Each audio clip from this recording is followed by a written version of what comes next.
Mom smirked. She loves him, not you. Let him have the house and money.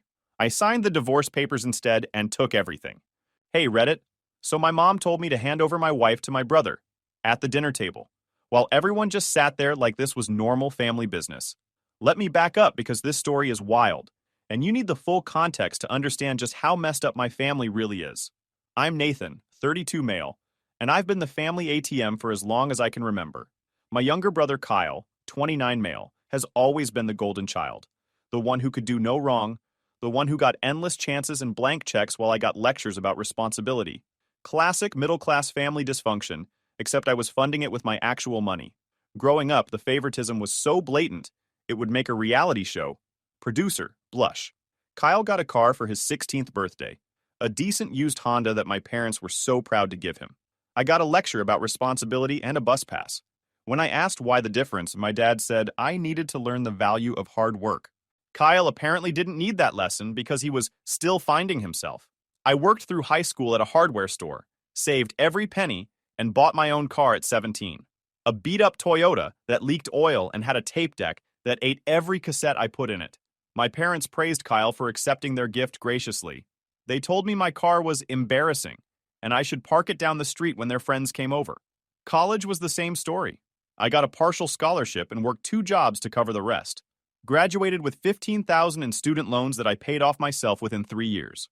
Kyle went to a private school that cost $60,000 a year because he deserved the best education. My parents covered 2 years before the money ran out. Then guess who got the phone calls? Nathan, your brother really needs to finish his degree. Can you help out? Just $20,000 to get him through senior year. We'll pay you back. They never paid me back. Kyle dropped out anyway in his 5th year to pursue his passion for photography. The $40,000 camera equipment I bought him is probably gathering dust in my parents' garage right now. My parents, Joyce and Harold, have this twisted worldview where Kyle deserves everything because he's sensitive and needs support, while I'm expected to finance their lifestyle because I'm strong and successful. Translation: I worked my butt off building a tech consulting firm, while Kyle bounced between failed ventures that I bankrolled. The double standards didn't stop at college. When I started my business 7 years ago, I asked my parents for a small loan, $10,000 to cover initial expenses. I had a solid business plan, letters of intent from potential clients, everything.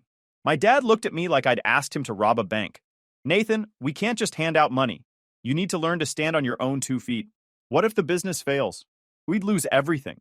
2 months later, Kyle wanted to open a food truck. No business plan, no experience in food service, just a vague idea about artisanal grilled cheese. My parents gave him $15,000 without blinking. The food truck lasted 3 months before Kyle got bored and abandoned it. I ended up buying the truck from him for $8,000, just so my parents wouldn't lose their entire investment. The truck is currently parked behind my office building. I use it for company events. Kyle uses the story to tell people he inspired my success. Then there's Ashley, my wife of 10 years.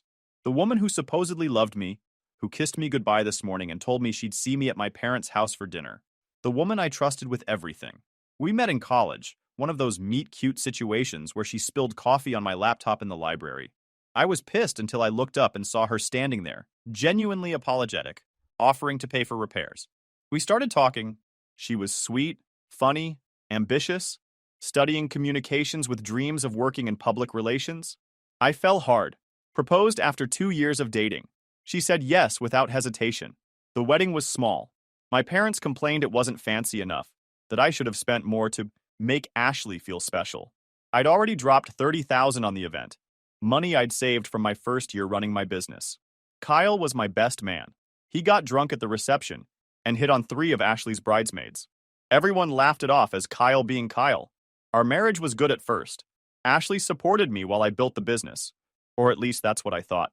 She stayed home, worked on her graduate degree in marketing that I paid for, managed our household. I worked 80-hour weeks, traveled for clients, did whatever it took to make the business successful. And it worked. Within 5 years, I had 20 employees and revenue in the 7 figures. Ashley finished her degree but never really pursued work. Said she wanted to focus on starting a family. That's where things got complicated. We tried for 3 years to have a baby. 3 years of negative pregnancy tests, doctor appointments, fertility specialists. Ashley took it hard. Harder than I did, honestly. Every month when her period came, she'd lock herself in the bathroom and cry for hours. I tried to be supportive, told her we were enough, that a baby would come when it was meant to, that we could look into other options if needed. But the pressure from my family made everything worse. My mom would make comments at every family dinner. "Still no news?" she'd ask Ashley, her voice dripping with false sympathy. "You know, you're not getting any younger. Maybe you should try harder. Try harder."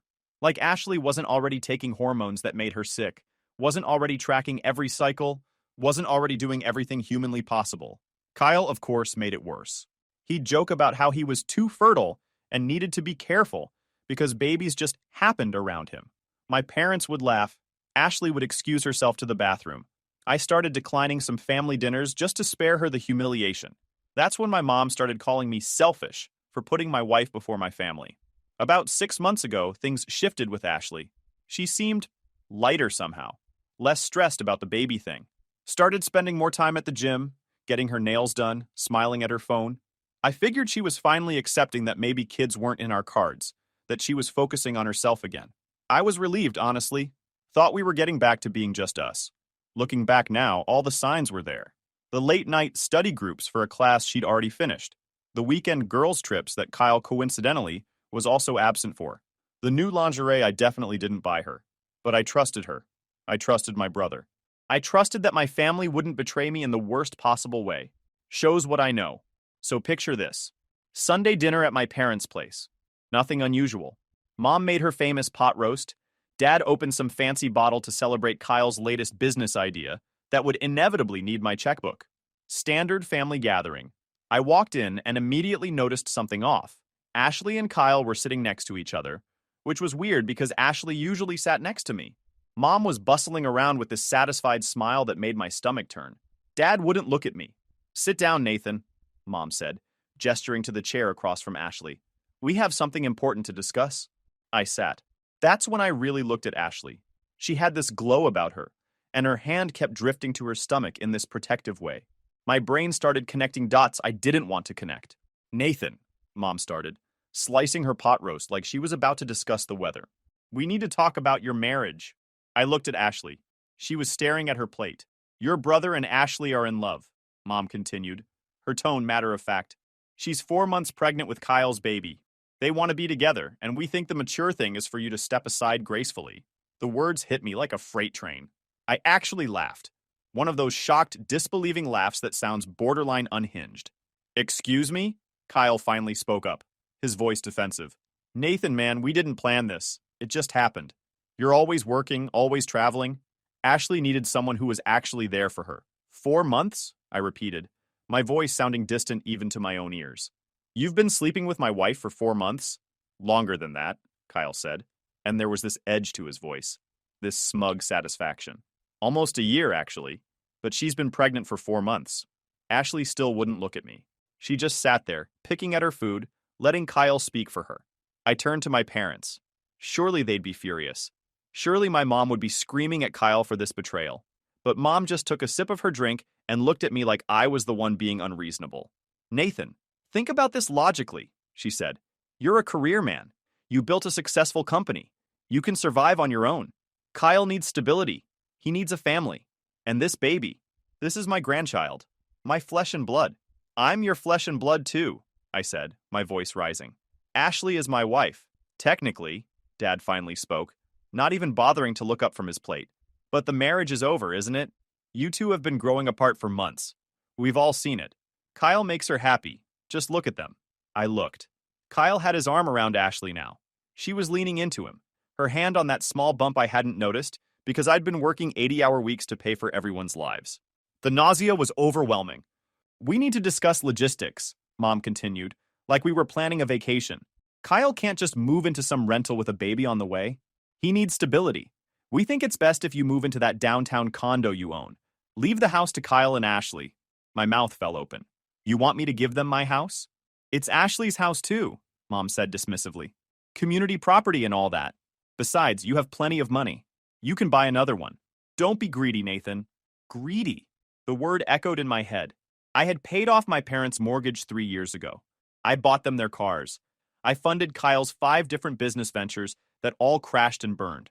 I paid for Ashley's graduate degree, and I was greedy for wanting to keep my own home. The house is in a great school district, Mom added. Close to us so we can help with the baby. It just makes sense. I stood up so fast my chair scraped loudly against their hardwood floor. Sit down, Mom commanded. We're not finished. I'm finished, I said, grabbing my keys. This is insane.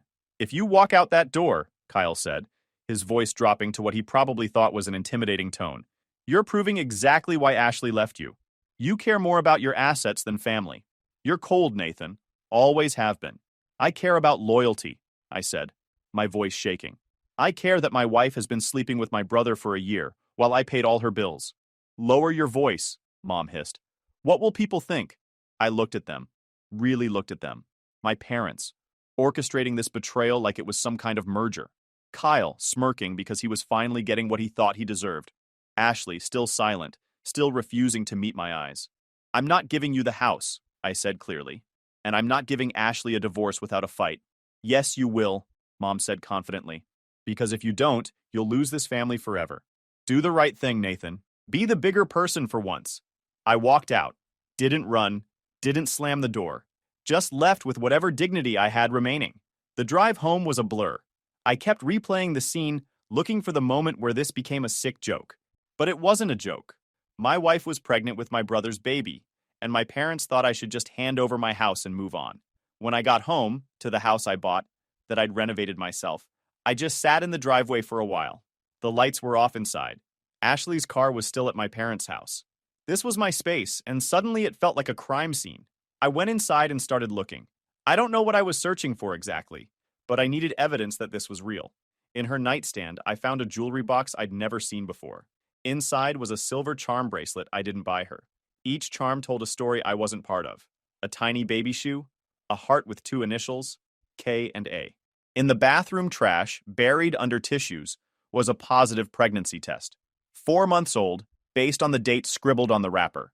Her closet revealed more secrets. New clothes with tags still attached, expensive brands I definitely didn't buy. A receipt tucked into a shoebox for a romantic dinner at the nicest restaurant in town, dated 3 months ago. I'd been in San Francisco that weekend for a client meeting. In her laptop, which she'd left open on the kitchen counter, I found email threads between her and Kyle going back 14 months. Subject lines like, "Can't wait to see you," and "Last night was amazing, and when are you going to tell him?" I read through them all. Every single one. Torturing myself with details I didn't need to know. They'd first hooked up at my parents' anniversary party last year. I'd been there the whole night, completely oblivious. They'd snuck away while I was talking to my uncle about investment strategies. The affair escalated quickly after that. My business trips became their opportunities. Family dinners became foreplay. They'd text each other sitting across the table from me, making plans for later. I sat on our bed, my bed now, I guess, and tried to process everything. 10 years of marriage. 10 years of building a life together. And she'd been with Kyle for one of those years. How many family dinners had I sat through while they were laughing at me? How many times had I paid for Kyle's latest failure while he was sleeping with my wife? My phone started buzzing. Messages from my mom. "Nathan, don't be dramatic. Come back so we can discuss this like adults. You're hurting Kyle. He's very sensitive about this. Ashley is crying. She needs support right now." I blocked her number. Then Kyle. "Bro, I know this is hard, but Ashley and I are in love. Real love. You'll understand someday." Blocked. Ashley finally. "Nathan, please, we need to talk. I never wanted to hurt you. It just happened. Kyle was there when you weren't." I stared at that message for a long time. She was blaming me for her cheating. Classic. I didn't respond. Just set my phone on silent and opened my laptop. First call, my lawyer. Left a voicemail that I needed to see him first thing Monday morning. Second call, my accountant. Same message.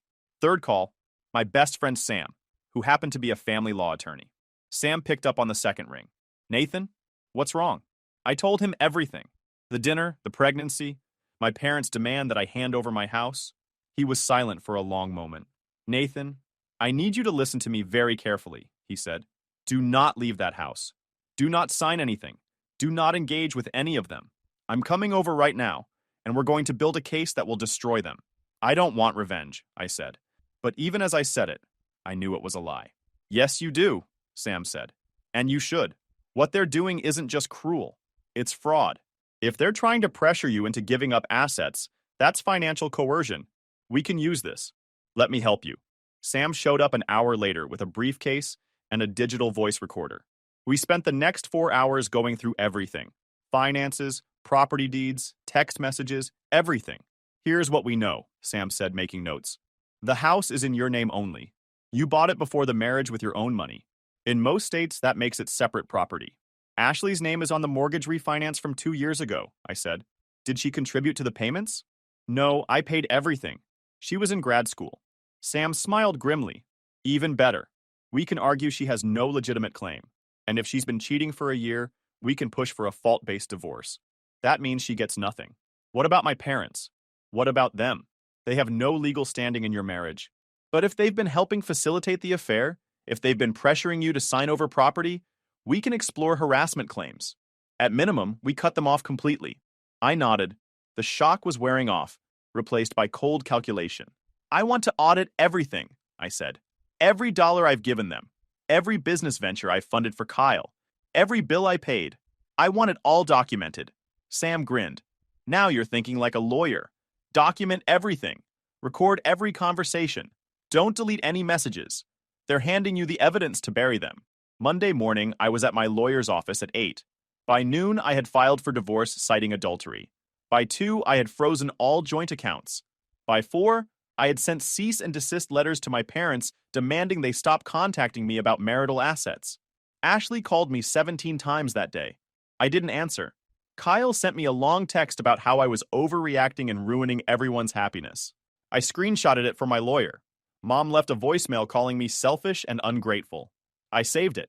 That night, I changed the locks on my house. All of them. Garage code, front door, back door, everything. Around midnight, Ashley showed up with Kyle.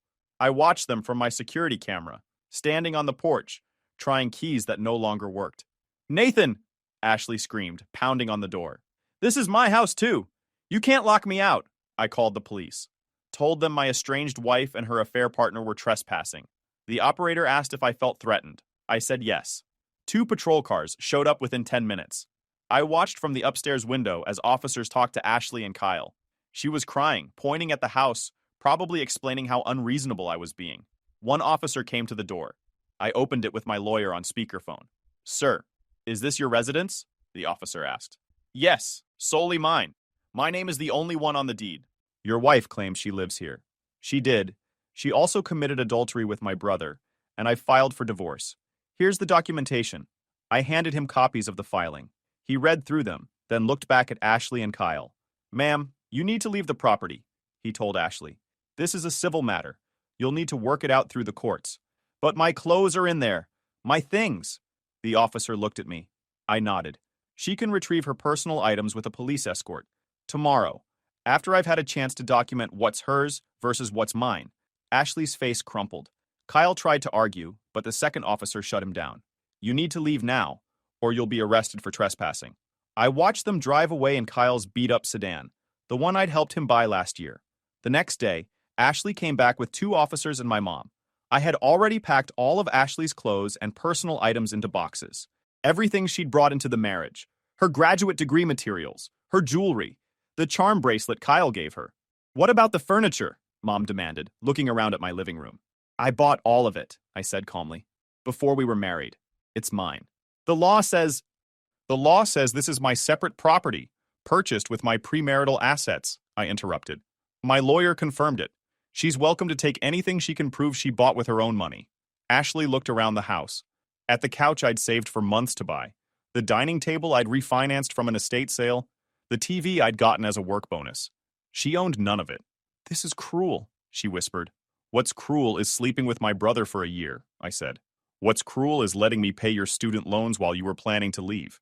Take your boxes and go." She left with 3 boxes of clothes and some books. That was it.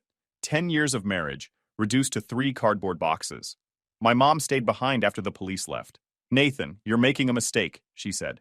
"Family is everything. You can't just cut us off. Watch me." "What about the baby?" "That's your niece or nephew." "That's Kyle's problem, not mine. We raised you better than this." I laughed, actually laughed. "You raised me to be a checkbook." "Well, the checkbook is closed. Permanently. You'll regret this when we're gone," she said, her voice shaking. "The only thing I regret is not doing this years ago." She left. I closed the door and locked it. Over the next few weeks, my lawyer, a guy named Thomas, who specialized in high-asset divorces, worked magic.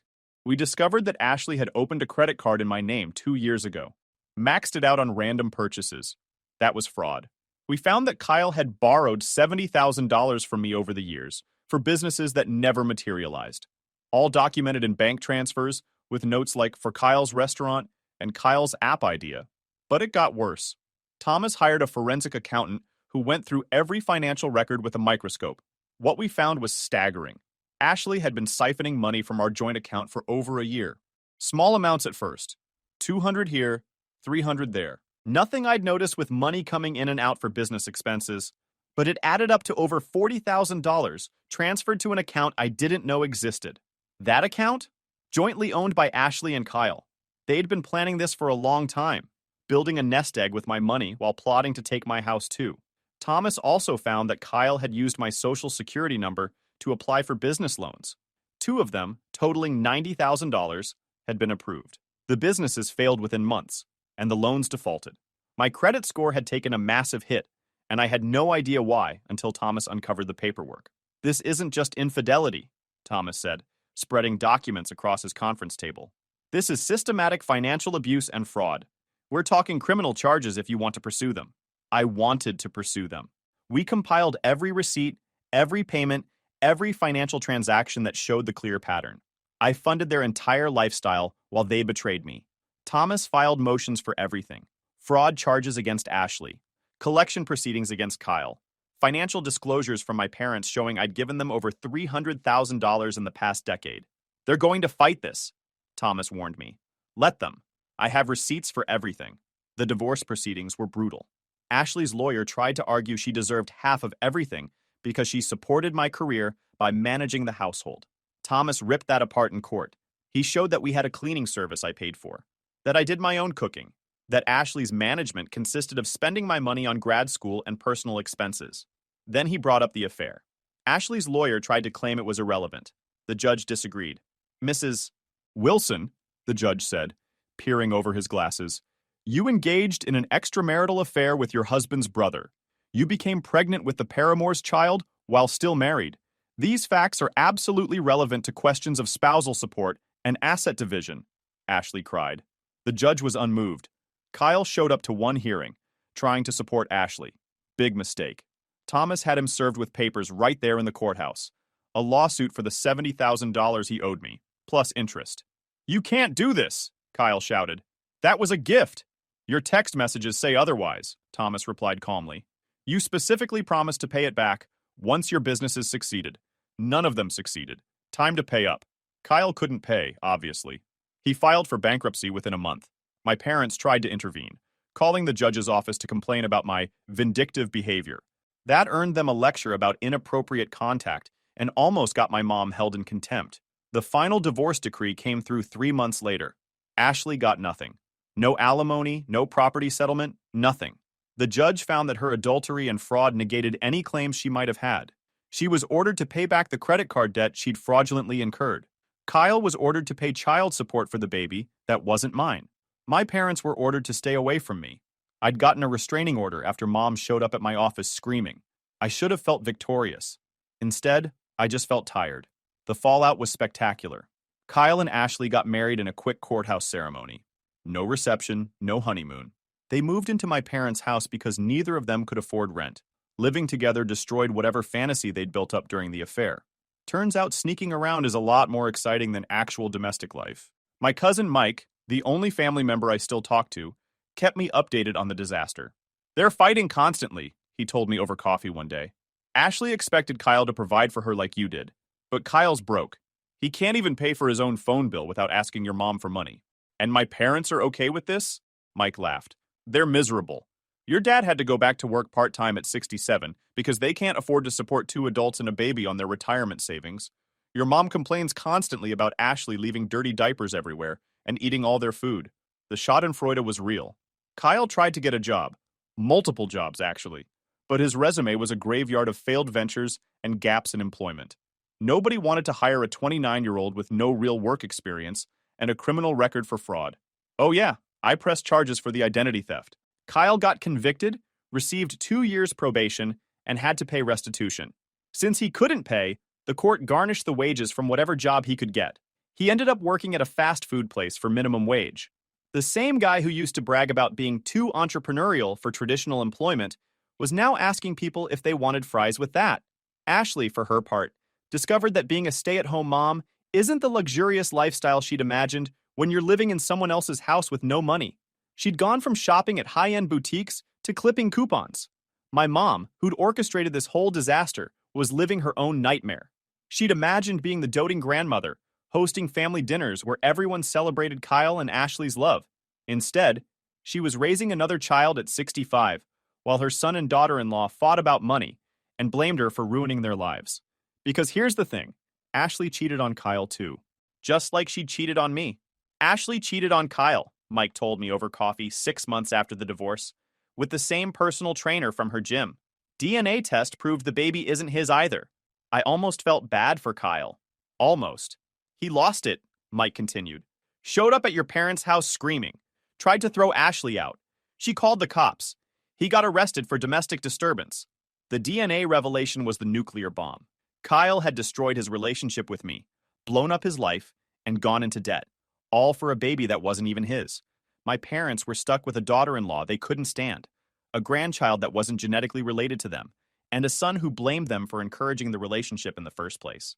The beauty of it was, I didn't have to do anything. They'd destroyed themselves. Sounds like a mess. Your mom keeps asking me to talk to you. She thinks if I ask, you'll help them. What did you tell her?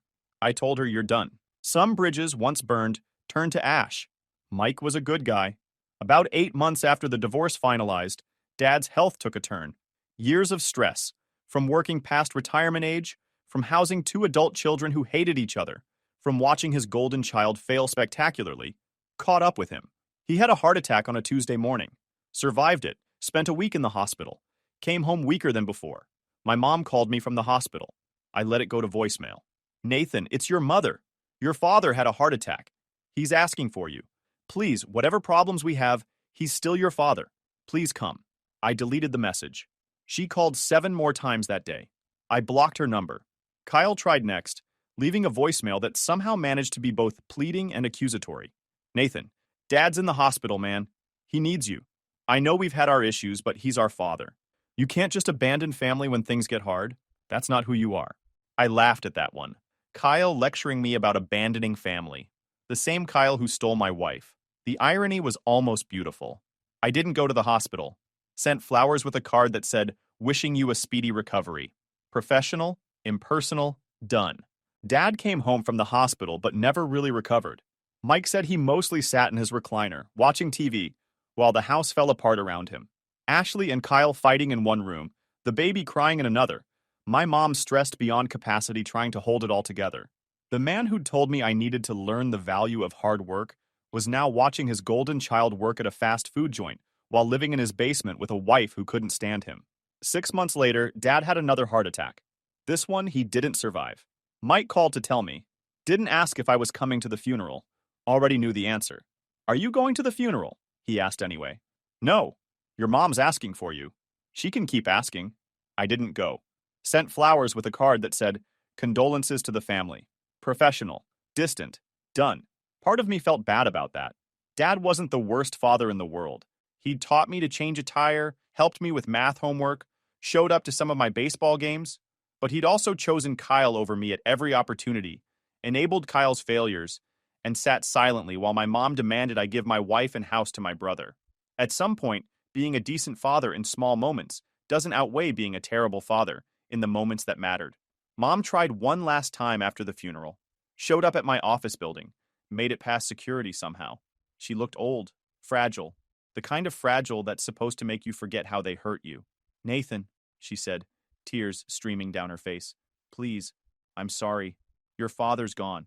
Kyle won't speak to me after the whole Ashley situation. I'm alone. I'm your mother. Please don't abandon me.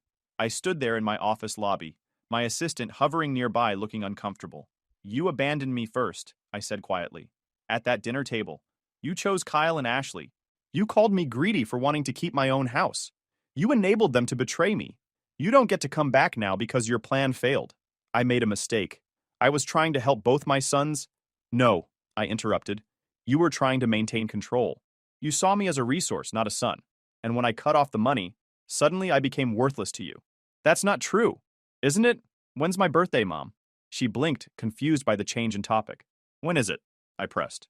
She hesitated. June? July? March 14th. I'm 32 years old, and my mother doesn't know when I was born. The reality of that hung between us. But I know Kyle's birthday, I continued, because you threw him a party every year. I know when Ashley was due because you called me weekly with updates. I know every detail of their lives because you never stopped talking about them. But you don't know basic facts about me because you never cared to learn. Nathan, do you know what I do for work? Not just tech consulting? Do you actually know what my company does? Silence. Do you know my favorite food? My best friend's name? The last vacation I took? More silence. You don't know anything about me except my bank account balance.